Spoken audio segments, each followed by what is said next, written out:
নুহাশপল্লী বিনোদন কেন্দ্র ও shooting spot. ঢাকার অদূরে গাজীপুরে অবস্থিত প্রয়াত বাংলাদেশি কথা সাহিত্যিক হুমায়ুন আহমেদের বাগান বাড়ি।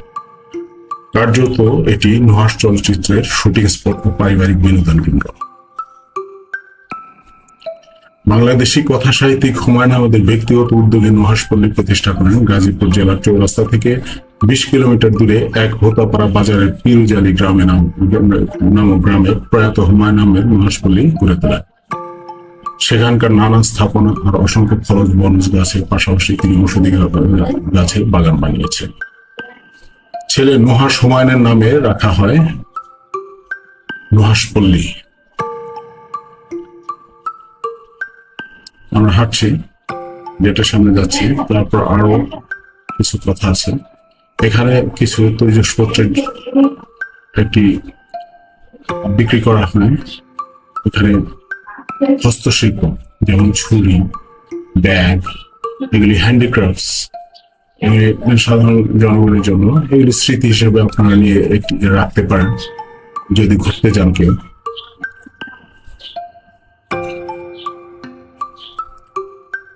তো আমরা গেটের কাছাকাছি।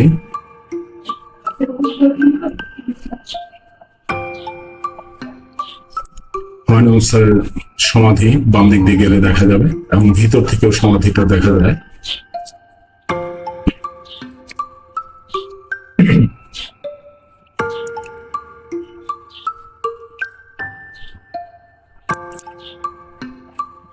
নুহাশপল্লীতে প্রবেশের পর মাঠ ধরে সামনে এগিয়ে হাতের ডান পাশে দেখতে পেলাম নারী মূর্তি। তার একটি বাচ্চাকে নিয়ে দাঁড়িয়ে আছে। বাচ্চাটি দেখাচ্ছে একদিকে কি যেন আছে। এটি একটি শৈল্পিকতার পরিচয়।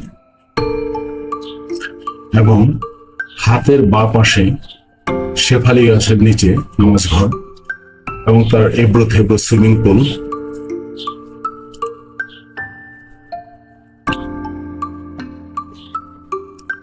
হুমায়ুন আহমেদ স্যার মনের মতো করে নিজস্ব স্বপ্ন জগৎ গড়ে তোলার প্রয়াস রেখেছেন। তাই নিজের তৈরি করে 250 প্রজাতির সবুজ গাছের উক্ত নন্দন কারণে তিনি বারবার ছুটে গেছেন। এটি একটি সুইমিং পুল। তিনি বিখ্যাত লেখক সুনীল গঙ্গোপাধ্যায়ের সাথে সাঁতার কেটেছিলেন। ঢাকার ধানমন্ডিতে তার বাসস্থান হলেও তিনি সুযোগ পেলেই নুহাশপল্লীতে চলে আসতেন সময় কাটাতে। কখনো আসতেন সপরিবারে, কখনো আসতেন বন্ধু বান্ধবদের নিয়ে রাত ভর আড্ডা দিতেন। প্রতি বছর পহেলা বৈশাখী নুহাশপল্লীতে বৈশাখী মেলার আয়োজন করা হতো, কিন্তু আজ আর সেটা হয় না, কারণ মেনটেন্সের অভাবে এখানে অনেক কিছু পরিবর্তন হয়ে গেছে। নুহাশপল্লী শুধু একটি শুটিং স্পট নয়, এটি একটি পারিবারিক বিনোদন কেন্দ্র বলা যায়।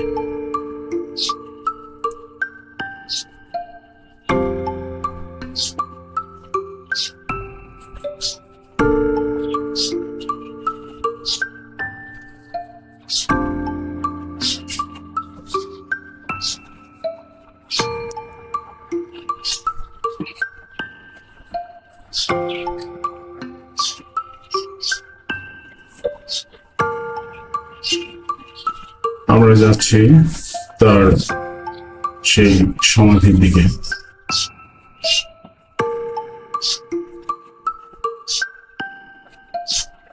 প্রথমত এখানে একটু বসার জায়গা আছে, দেখা যাচ্ছে।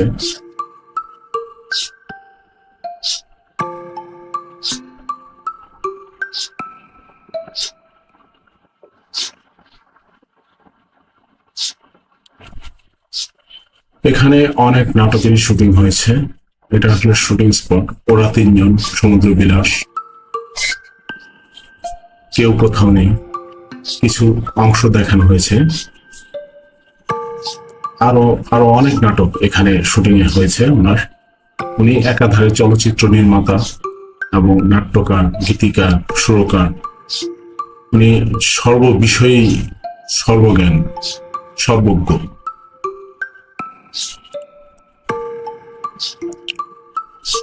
ওনার সমাধির কাছে গেলাম আস্তে আস্তে।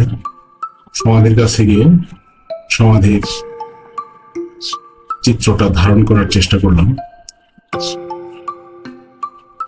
গ্লাস দিয়ে আবৃত করা, কাচের চারিদিকে কাঁচ দিয়ে আবৃত করা।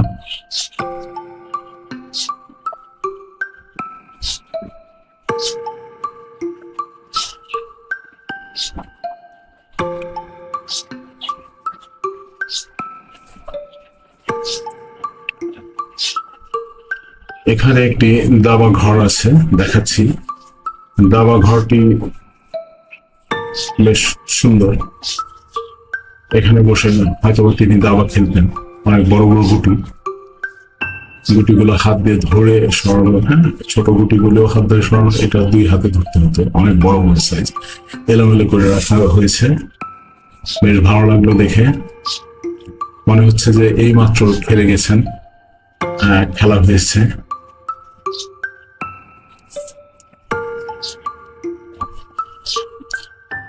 আসলে এখানে কিছু বখাটে ছেলে পেলে দেখা যাচ্ছে। এরা আসলে লোকাল, এই উদ্যানের বিশেষ করে নুহাশপল্লীর নষ্ট করছে। তারা নুহাশপল্লীর নামকে তারা ধ্বংস করে দিচ্ছে আস্তে আস্তে। যা হোক, আমরা দেখছি একটি দোলনা, এই খেজুর গাছের মাঝখানে দোলনাটি।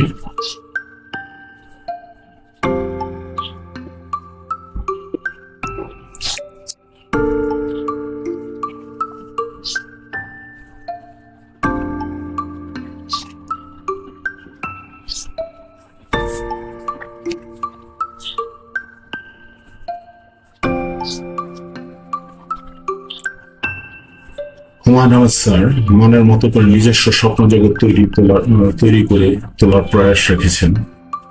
তাই নিজের তৈরি করা 250 প্রজাতির সবুজ গাছের উক্ত নন্দন কারণে তিনি বারবার ছুটে গেছেন। এটি হলো বৃষ্টি বিলাস। বৃষ্টির দিনে হুমায়ুন আহমেদ স্যার বৃষ্টিকে উপভোগ করতেন, এবং যখন পূর্ণিমার রাত হতো তখন চাঁদকে তিনি উপভোগ করতেন এখানে বসে বসে।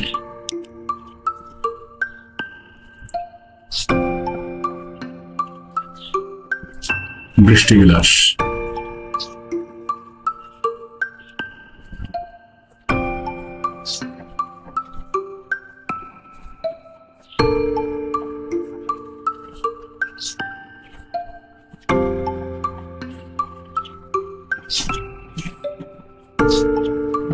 নুহাশপল্লীতে আয়োজিত অনুষ্ঠানে জাদুকরের পরিচয় করিয়ে দিচ্ছে হুমায়ুন আহমেদ। এই কিছু চিত্র আছে।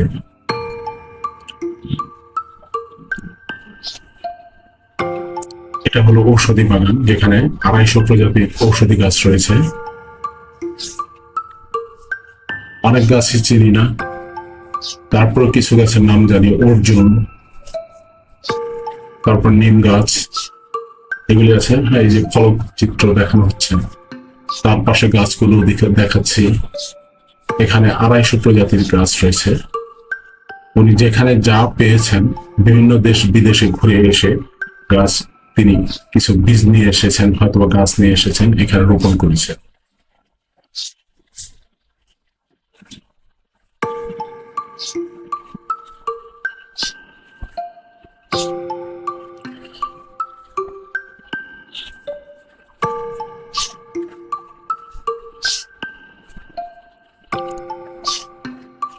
এখানে একটি রাক্ষসের মূর্তি দেখতে পাবো।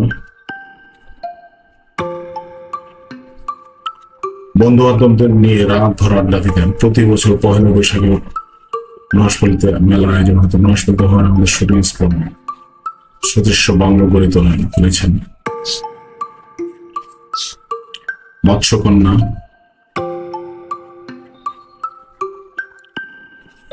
মৎস্যকন্যার পাশাপাশি প্রাগ ঐতিহাসিক যুগের কিছু ডাইনোসর রয়েছে।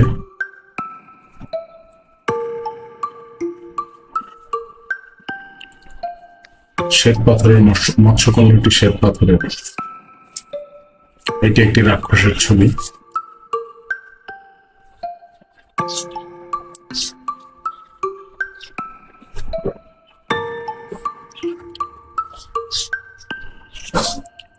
প্রাগৈতিহাসিক যুগের কিছু ডাইনোসর ভাস্কর্য তৈরি করা হয়েছে।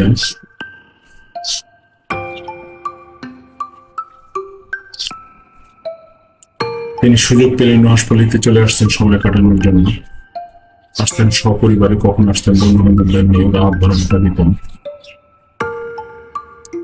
ময়নাল স্যারের ভাস্কর্য প্রতিকৃতি মৎস্যকন্যার উল্টো দিক থেকে একবার ভিডিও চিত্র ধারণ করলাম।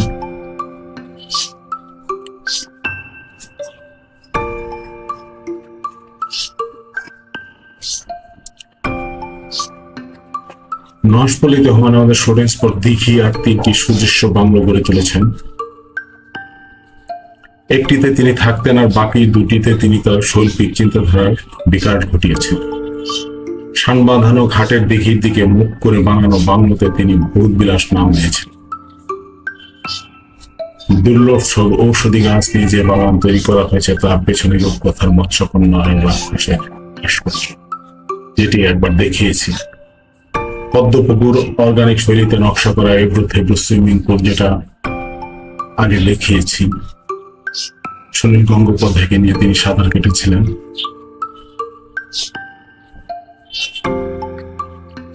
এই সেই বাংলো, যে বাংলোতে একটিতে থাকবেন।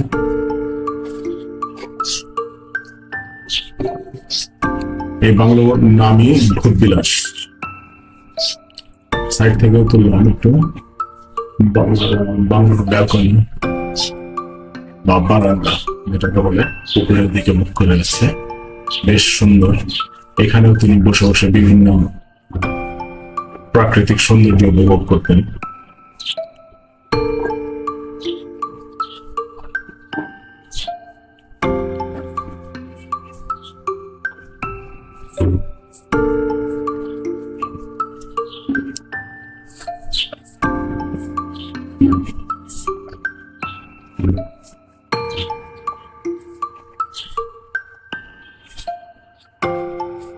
হুমায়ুন আহমেদ যেমন তিনি লেখক ছিলেন, তিনি কথা সাহিত্যিক, কবি, চলচ্চিত্র নির্মাতা, পরিচালক, গীতিকার, নাট্যকার, সব দিক দিয়েই তার বিচরণ ছিল।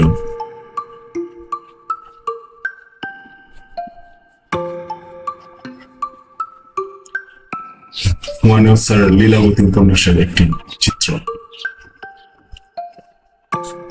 তো আজ এই পর্যন্তই বন্ধুরা, আগামী পর্বে আপনাদের সঙ্গে দেখা হবে। আসসালামু আলাইকুম, ধন্যবাদ।